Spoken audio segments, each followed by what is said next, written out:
Bapak Ibu rahimani wa rahimakumullah, kita lanjutkan pengajian kitab Bulughul Maram dan kita masih membahas Kitabul Janaiz. Dan terakhir sudah kita kupas tentang perintah Rasulullah sallallahu alaihi wasallam supaya kita memperbagus kafan untuk jenazah-jenazah kita. Beliau mengatakan, idza kaffana ahadukum akhahu, apabila seseorang mengkafani saudaranya, falyuhsin kafanah, hendaklah dia memperbagus kafannya. Dan sudah kita bahas kemarin bahwasanya memperbagus kafan itu mencakup 3 perkara. Yang pertama adalah zatnya bagus, yaitu tidak usah mahal-mahal. Yang kedua, cara pengkafanannya juga bagus.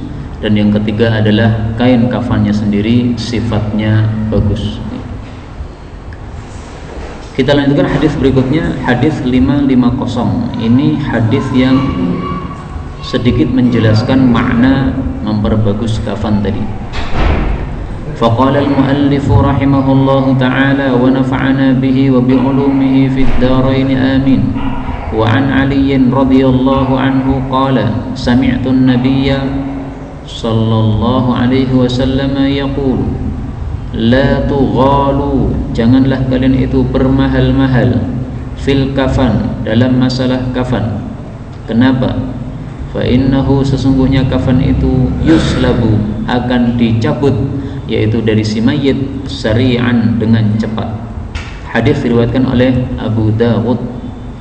Hadis ini secara derajat adalah dhaif, akan tetapi maknanya adalah sahih, karena para ulama sudah bersepakat bahwasanya kafan yang bagus zatnya itu adalah yang bersifat tidak terlalu mahal, sehingga di sini adalah dilarang, la tughalu, janganlah bermahal-mahal.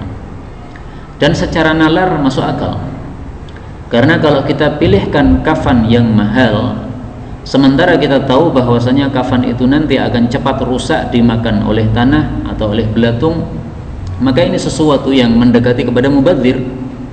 Karena itulah Abu Bakar As-Siddiq radhiyallahu anhu, ketika dia sedang sakit dan dia ditutupi dengan kain yang usang, tidak baru tetapi masih bagus, maka beliau memerintahkan kepada keluarganya, ini kain yang digunakan untuk menutupi saya ketika sakit ini tolong dicuci. Jadi tampaknya beliau sudah merasa akan dekat wafat, maka beliau mengatakan, ini kain tolong dicuci, kemudian dibersihkan, kemudian nanti kalau saya mati dikafani dengan kain ini. Tambahlah 2 kain lagi supaya menjadi 3 kain sebagaimana Rasul sallallahu alaihi wasallam. Kemudian keluarganya merasa keberatan kalau Abu Bakar As-Siddiq diberi kafan yang tidak baru, karena kain tadi tidak baru. Maka beliau mengatakan, al-hayyu ahaqqu bil jadid, orang yang masih hidup yang saya tinggalkan, keluarga-keluarga saya ini, mereka lebih berhak memakai baju yang baru, adapun saya tidak perlu kepada yang baru, maka silahkan, gak apa-apa ini dipakai. Dan beliau juga mengatakan, fa innahu yuslabu sari'an, karena kain kafan ini nanti kalau sudah masuk ke dalam liang lahat akan cepat rusak dimakan oleh tanah, sehingga tidak perlu untuk bermahal-mahal. Maka kembali ke derajat hadis, ya, derajatnya adalah dhaif, akan tapi maknanya adalah sahih. Yang seperti ini oleh para ulama biasa disebut dhaifu al-mabna, sahihu al-ma'na. Dhaif mabnanya atau sanadnya, tetapi sahih maknanya atau isinya. Kita lanjutkan hadis 551. Wa an Aisyah radhiyallahu anha anna an-nabiyya sallallahu alaihi wasallam qala laha, Nabi bersabda kepada Aisyah. Aisyah siapa? Istrinya. Lau mutti, kalau kamu mati, qabli, sebelum saya, wahai Aisyah, faghassaltuki, maka saya akan memandikan engkau. Al-hadis. Hadis diriwayatkan oleh Imam Ahmad, Ibnu Majah, dan disahihkan oleh Ibnu Hibban. Bolehkah seorang suami memandikan jenazah istrinya?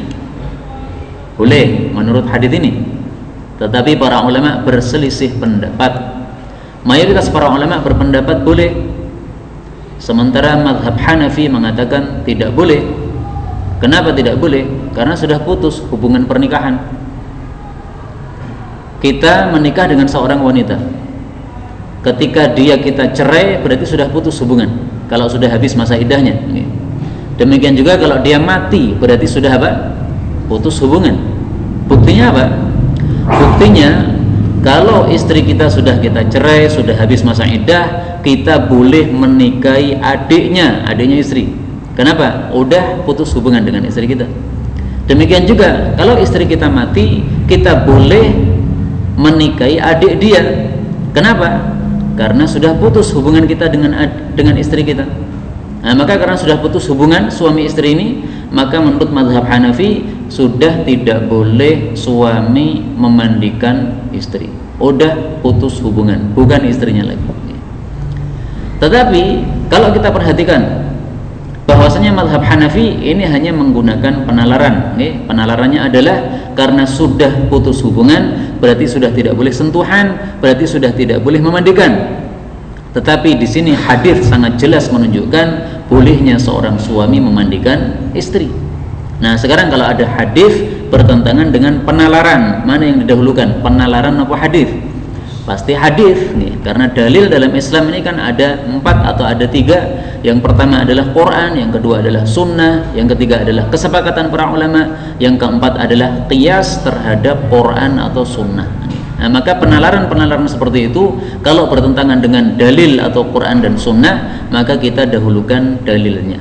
Jadi kesimpulannya, boleh suami memandikan jenazah istrinya.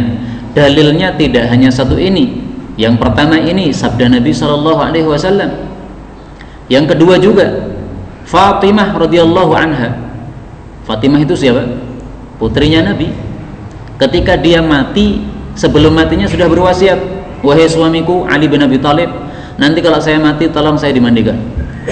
Ini menunjukkan apa?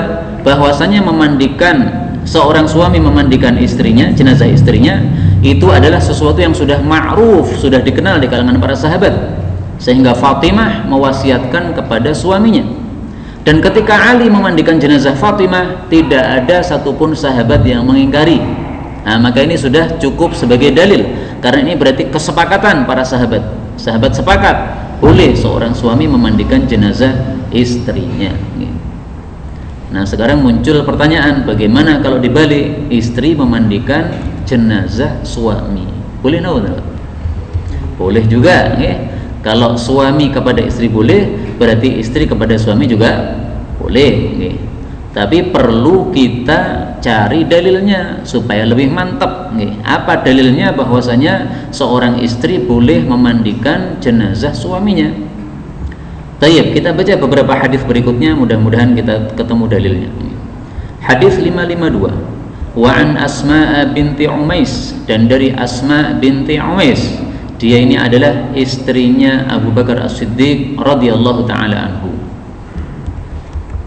Radhiyallahu anha, anna Fatimah, bahwasanya Fatimah putri Nabi alaihassalam, ini menunjukkan bolehnya mengucapkan alaihassalam untuk selain Rasulullah sallallahu alaihi wasallam. Enggak apa-apa. Ini cuma doa saja. Mudah-mudahan Fatimah mendapatkan keselamatan dari Allah.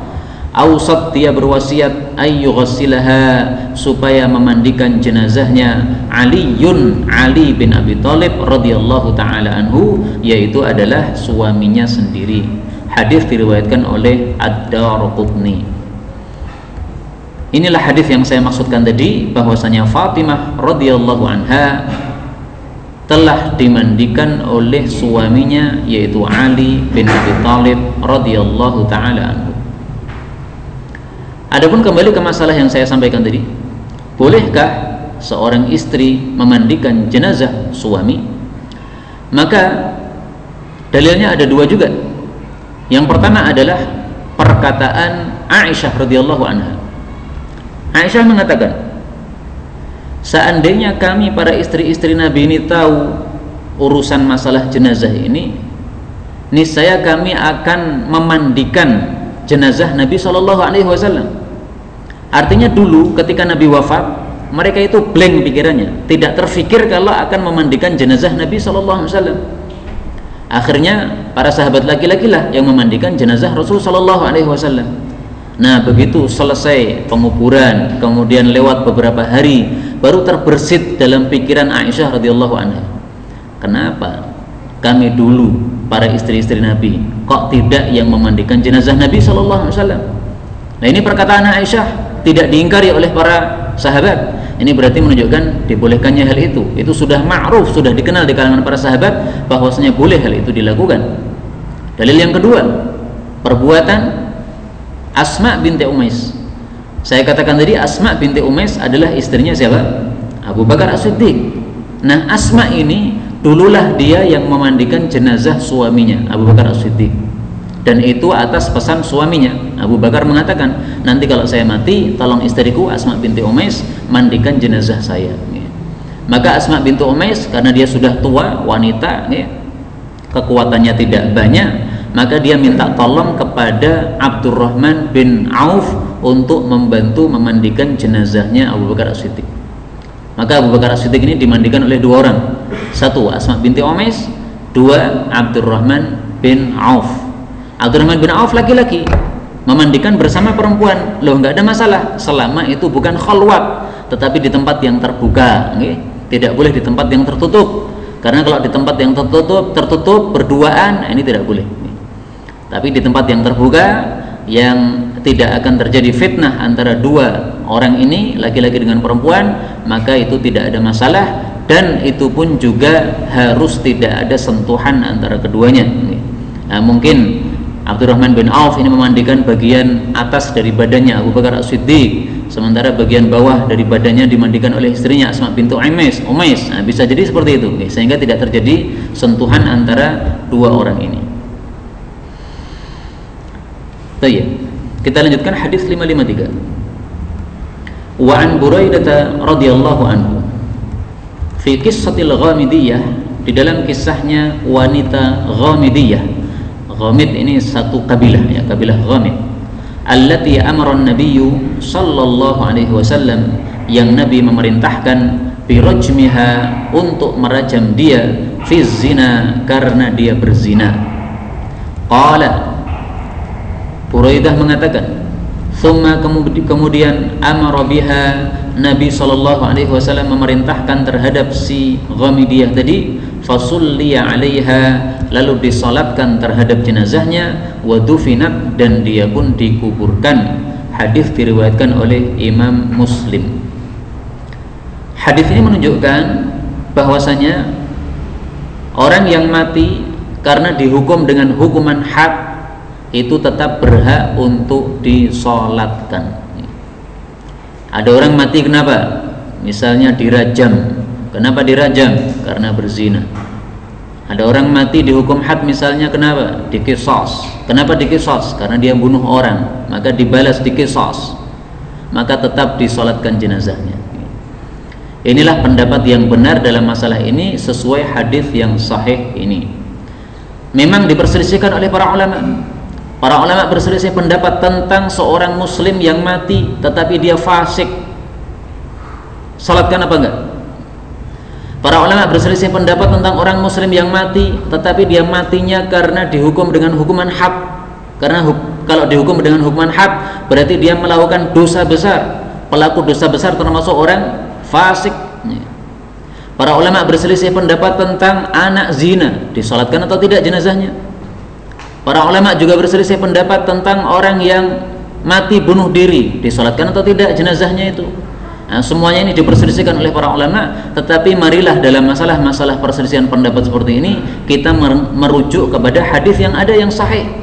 Alhamdulillah sudah dipilihkan hadis-hadisnya oleh penulis kitab ini, Al-Imam Al-Hafidh Ibnu Hajar, tinggal kita pelajari, kita praktikkan. Nah, di sini ternyata praktik Nabi sallallahu alaihi wasallam, amara biha, Nabi menyuruhkan supaya jenazah tadi fasulliya, supaya disolatkan. Tapi masih menyisakan satu pertanyaan, Pak. Di sini kalimatnya bukan fasalla, bukan Nabi melakukan salat, tetapi fasulliya, maka disolatkan.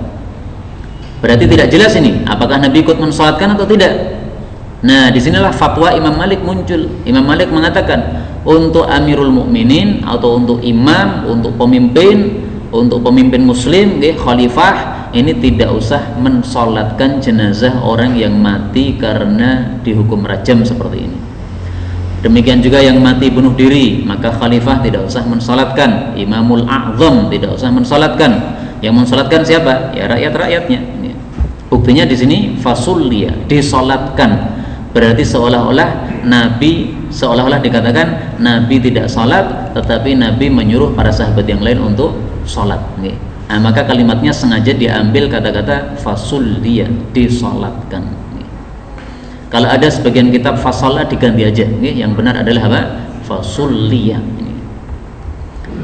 Tapi Bapak Ibu rahimani wa rahimakumullah, kita ambil pelajaran yang lain dari hadis ini. Hadis ini bicara tentang seorang sahabat Nabi perempuan, Ghamidiyah. Dia dirajam karena berzina.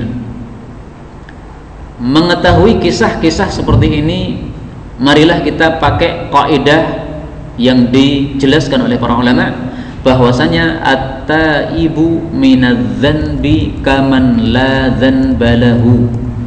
At-taibu, orang yang sudah tobat, minadz-dzanbi, dari dosa, kaman la dzanbalahu, seperti orang yang sudah tidak punya dosa apapun juga. Hadis riwayat Ibnu Majah. Maka jangan mencela kepada sahabat Nabi ini. Jangan mengatakan sahabat Nabi kok zina, berarti saya lebih baik. Saya daripada sahabat Nabi lebih baik saya, meskipun saya tidak sahabat Nabi, karena saya tidak berzina. Jangan mengatakan begitu.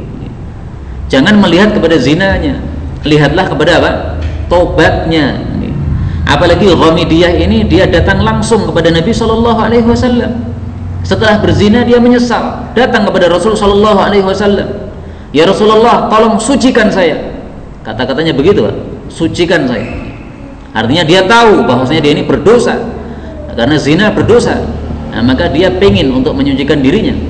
Akhirnya kemudian Rasul SAW merajamnya, dan merajamnya pun setelah menunggu wanita ini melahirkan anak zinanya. Kemudian setelah itu anaknya setelah lahir masih disuruh untuk menyusui. Setelah itu sudah bisa makan selain susu, bahkan dalam riwayat disebutkan dia membawa bayinya ini sudah membawa roti, sudah bisa makan roti. Nah, baru kemudian dirajamlah wanita Ghamidiyah ini. Kemudian pelajaran yang lain, para ulama mengatakan seandainya wanita Ghamidiyah ini yang disuruh oleh Nabi untuk pulang ke rumah, kamu susui dulu anakmu, kamu rawat dulu janinmu, kalau sudah melahirkan kamu susui dulu anakmu ini, karena dia tidak punya dosa apa-apa, ya, dia tidak menanggung dosa zina orang tuanya.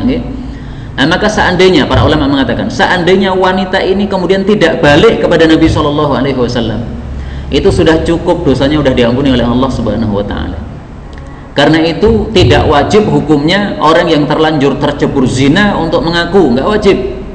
Seandainya misalnya ada di antara teman-teman kita ikut pengajian, sudah tobat, tapi ternyata dulunya sebelum dia ngaji termasuk orang-orang hitam, sudah pernah mungkin memperkosa wanita, sudah pernah mungkin mencuri, sudah pernah mungkin macam-macam. Nah, itu dia tidak usah disampaikan sama orang-orang, udah cukup.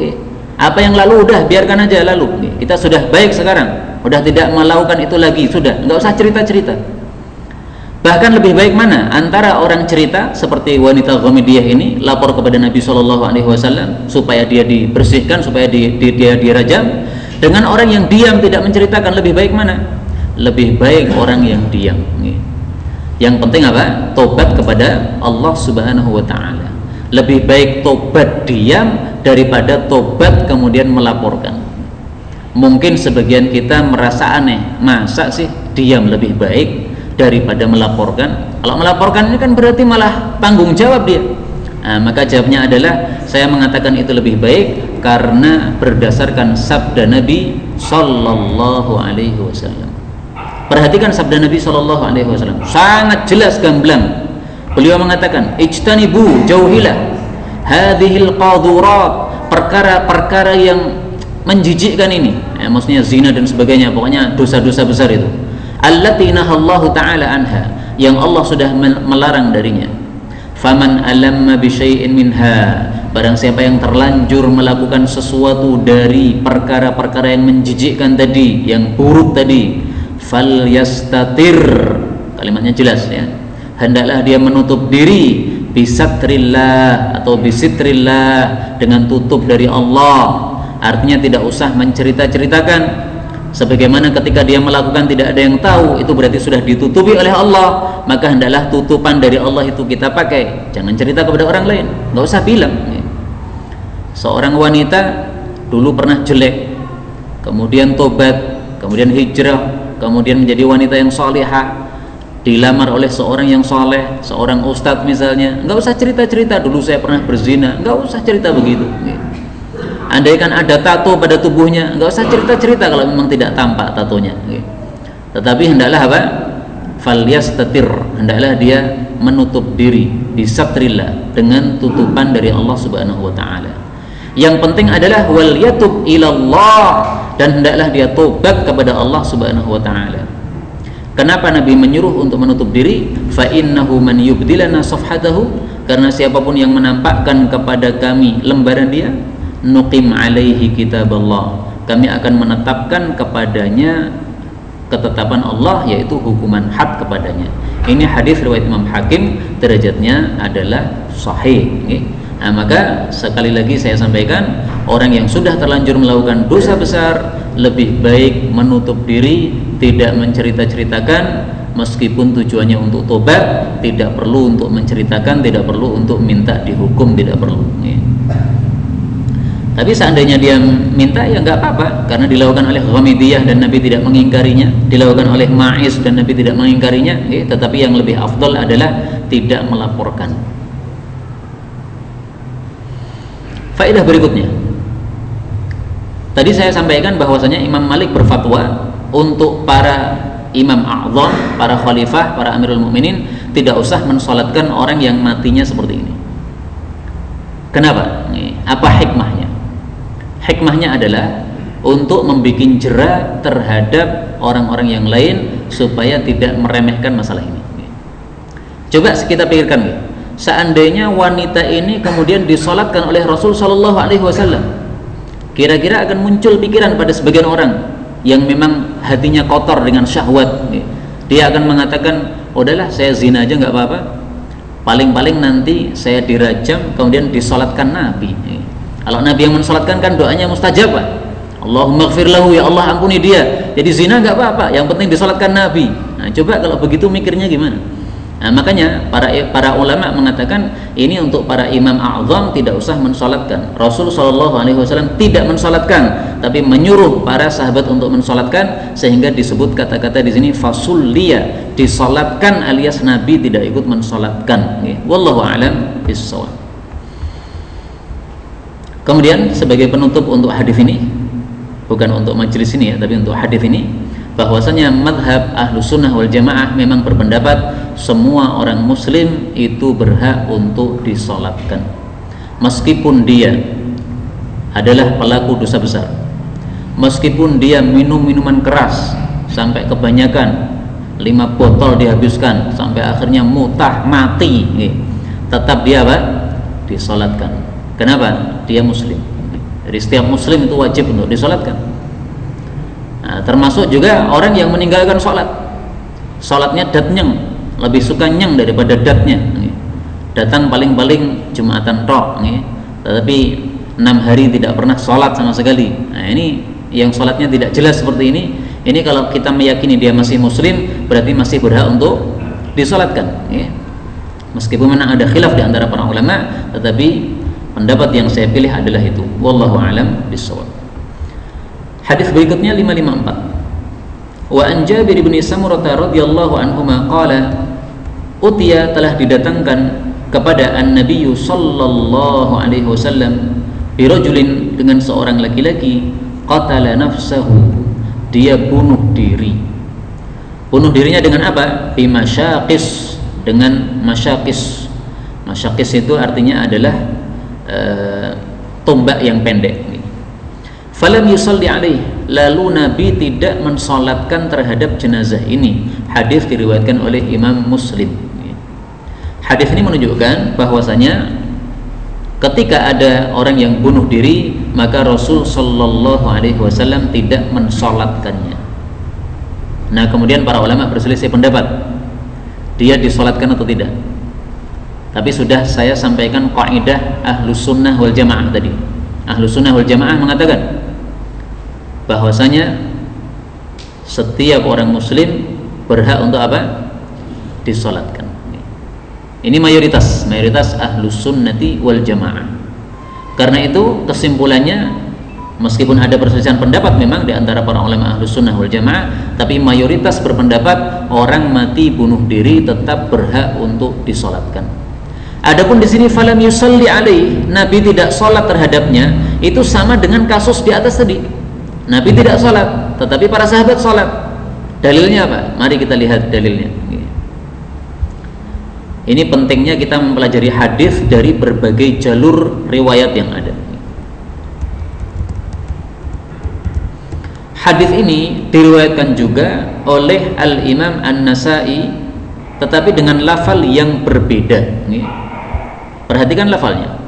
Anna rajulan, ada seorang laki-laki, qatala nafsahu, bunuh diri bimasyaqis.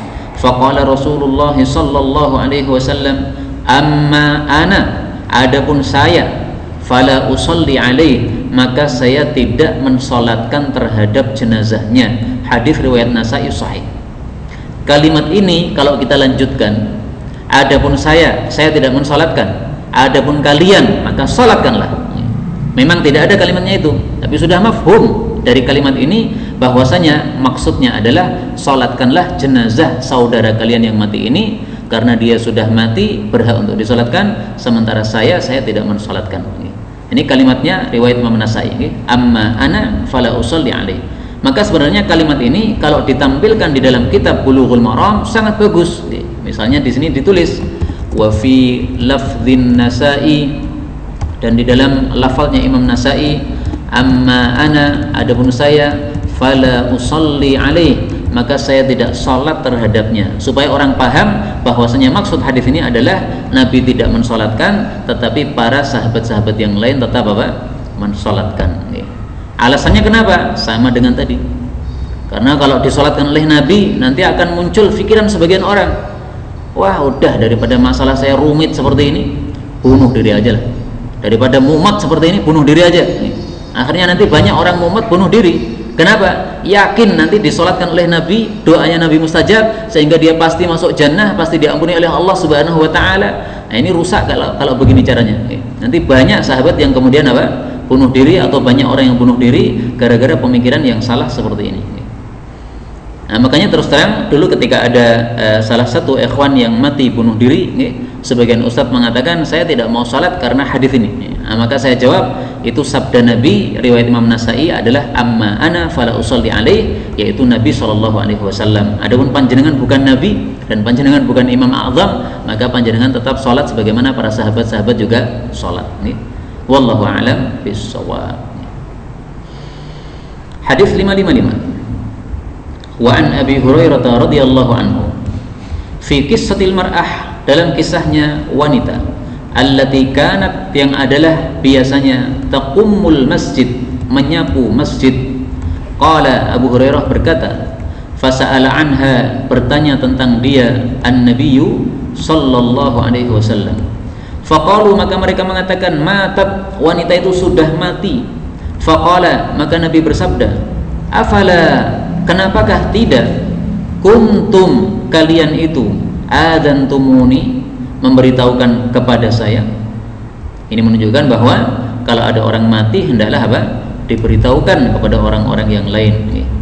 Faka'annahum, maka tampaknya mereka itu sogharu, mengecilkan amroha, urusannya. Ya, ini cuma wanita nggak terkenal, dia cuma penyapu masjid, bukan wanita yang apa, yang punya jabatan, nggak terkenal, dia wanita biasalah. Faqala, maka Nabi SAW bersabda, dulluni, tunjukkanlah kepada saya, ala qabriha, terhadap kuburannya. Mana kuburannya, mana? Fadallu, lalu mereka menunjukkan kepada Nabi. Fasalla alaiha, lalu Nabi mensolatkan terhadapnya, padahal sudah dikuburkan. Jadi solatnya ya di kuburan. Ini hadis muttafaqun alaih.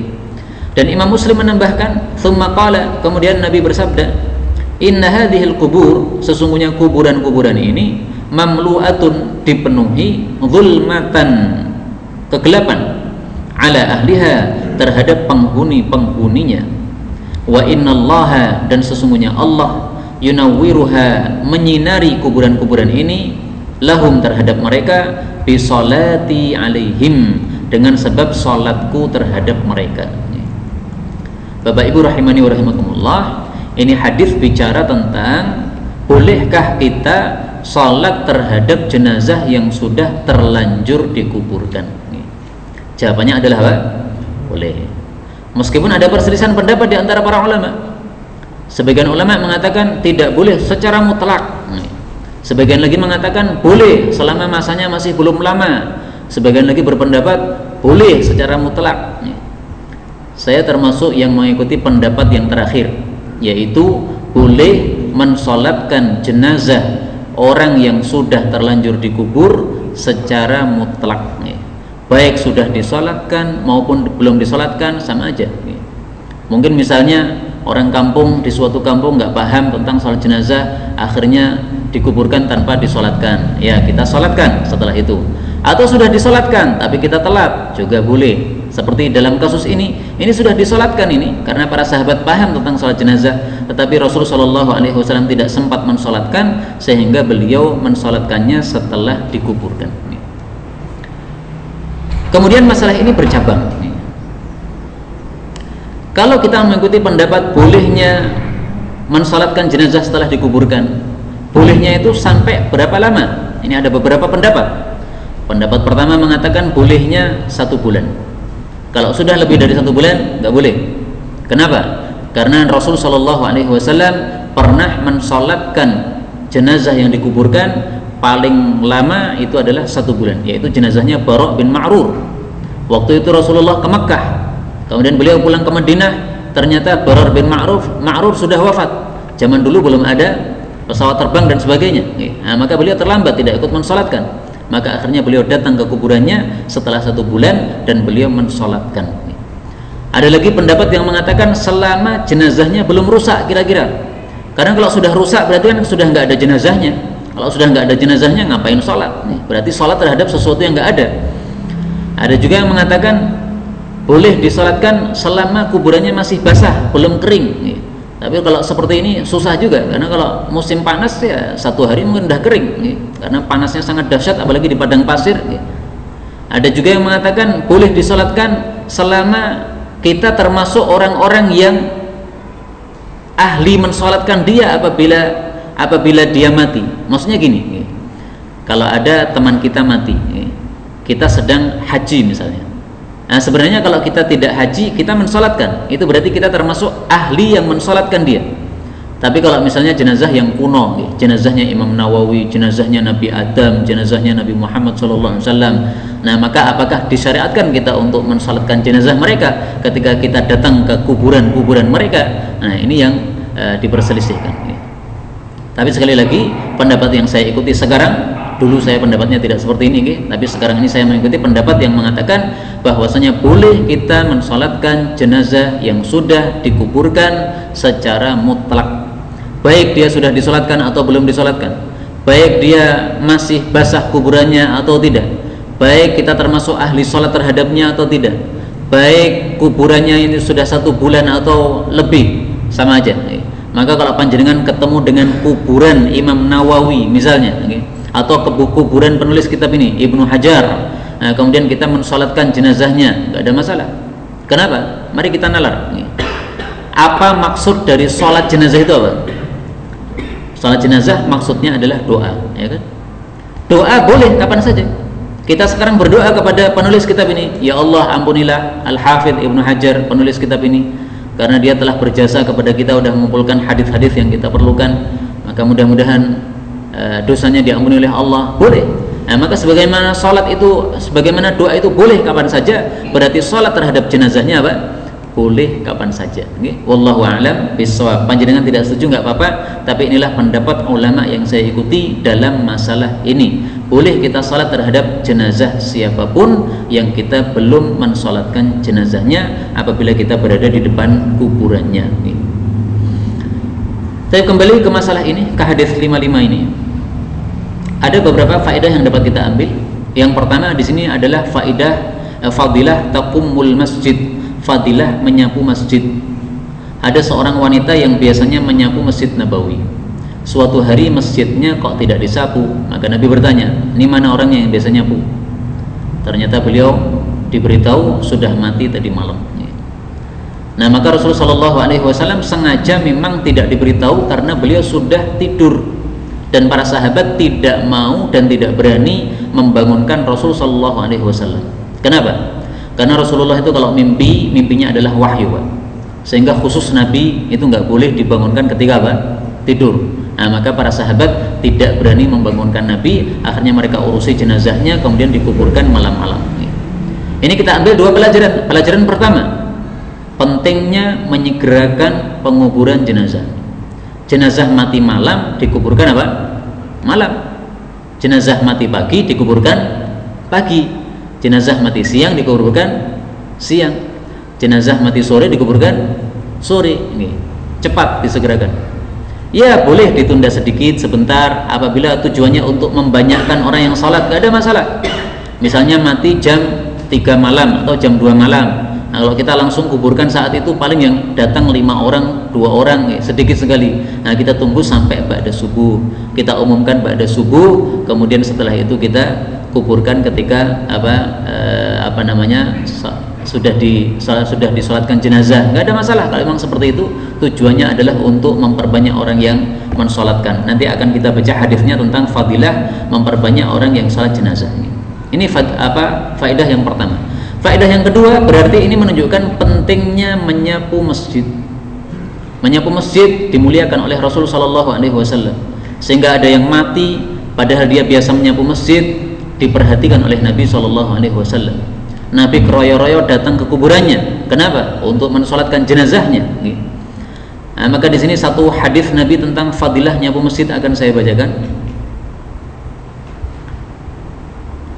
Terutama bapak-bapak ini sangat penting ini. Kenapa penting untuk bapak-bapak? Karena hadisnya gini, Pak.